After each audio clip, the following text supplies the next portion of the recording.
నమస్తే. ఒక చిన్న మంచి మాట. ఒక్కొక్కసారి అనుకోకుండా మనం ఒక తప్పు మార్గంలో వెళ్తాము.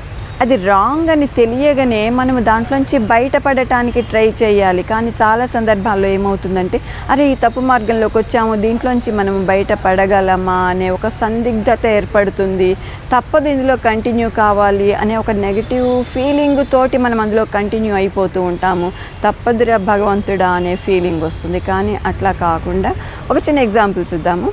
ఒక బస్ స్టాండ్కి వెళ్ళాము, ఒక ఊరు వెళ్దాం అనుకున్నాం. అనుకోకుండా ఒక బస్సులో ఎక్కేసాము. కానీ అది మనం వెళ్ళాల్సిన బస్సు కాదు. అందులో వెళ్తే మనం ఇంకెక్కడికి వెళ్ళిపోతాము, చాలా ఇబ్బందులు పడతాము.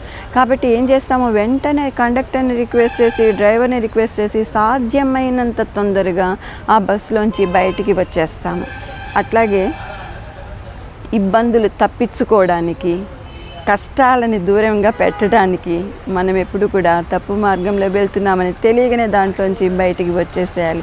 Otherwise will face a lot of problems. ఒక్క తప్పు చేసామనుకుంటే దానిని సమర్థించుకోవడానికి ఎన్నో తప్పులు చేయాల్సి రావచ్చు, ఎన్నో తప్పు మార్గాల్లో కూడా వెళ్ళాల్సి రావచ్చు. కాబట్టి మనకి ఒకసారి తెలియగానే కాన్షియస్గా ఆ తప్పు నుంచి బయటికి వచ్చేసేయాలి.